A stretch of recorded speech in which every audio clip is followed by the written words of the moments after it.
Here follows an extract from my book Artful Designs, available from Amazon. Chapter 7, Part 4. Brian handed James a mug of tea. If the rigid posture, muscle-bound physique, crew-style haircut and immaculately polished shoes didn't mark Brian out as ex-military, then the bright orange naffy tea removed any lingering doubt. DCI James particularly disliked the taste of tea, but knew better than to get off to a bad start by refusing the hospitality. He accepted the brew and pulled up a chair. "It's a bit cosy in here, isn't it?" said James. The tiny office space hadn't been designed to accommodate two such men. "We'd have to get along if we spent much time in here together," said Brian. "Still, compared to the belly of a tank, there's room to spare in this place." James gave a minute nod as the final piece of the puzzle slotted nicely into place. Ground forces. Brian was all that James expected and decided that with such a man it would be better to get straight to the point. "I gather you had quite a time of it the other Friday. What can you tell me about that night? We need to catch whoever did this. What can you suggest?" "I'll tell you everything that I can, sir. What help it'll be I can't guarantee, but for what it's worth I'll do my best." "Excellent.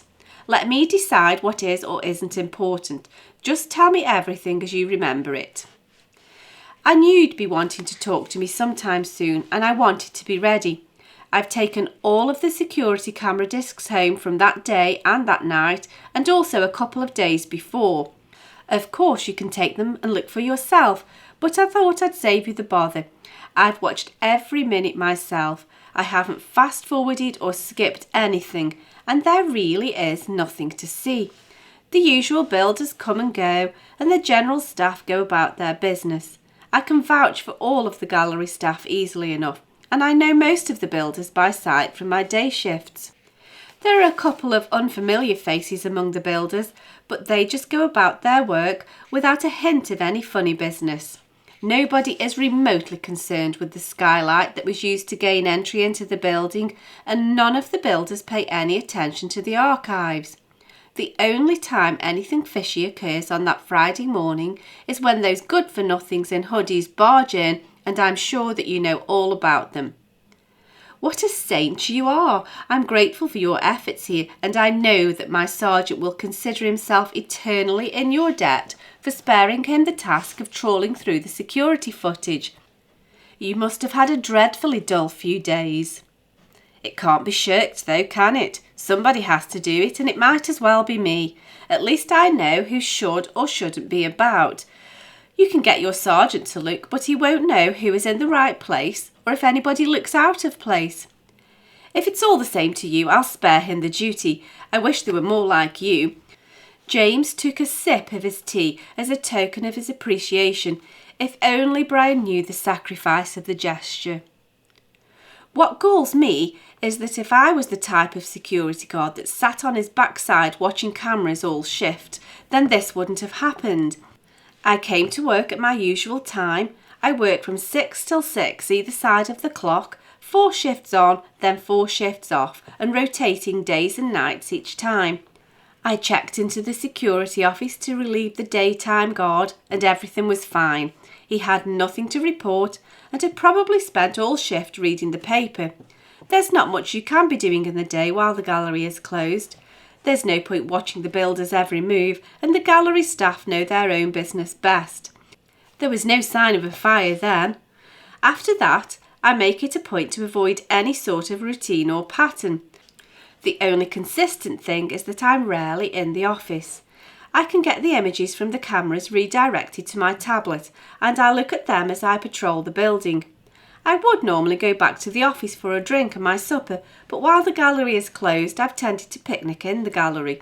It's not a very big space in here, as you say, and, if I'm honest, it can sometimes bring back old memories. I don't really suffer with PTSD, but I'm a bit more prone to claustrophobia now than I might have been before my army days. The main thing is that I can hear better out here. Sound really travels in the gallery at night as it's open plan. I didn't see or hear a thing before the fire alarm went off. How that happened I can't explain, because there's nothing on the footage to show who or what might have caused the fire. I can vouch for everybody in the building that show up on the CCTV until those lads turned up. But they left soon enough, it seems. I know that everything's a bit haywire with all this maintenance work, but the staff never seem to have homes to go to. They're so dedicated to their work. That's why it's so upsetting. To them, it's their life that's been stolen. They live for this place. You've been extremely helpful, Brian. Thank you. Please, would you keep hold of those discs for me and also get me some copies made, just for my own reference? Also, would you note down the next few shift patterns for the other guard for me? Asked James. Brian set about the task straight away and then handed the list to James. Putting his mug down to take the paper, James said, "Would you look at that? I got so engrossed in all that you've been telling me that I've let my tea go cold. My apologies."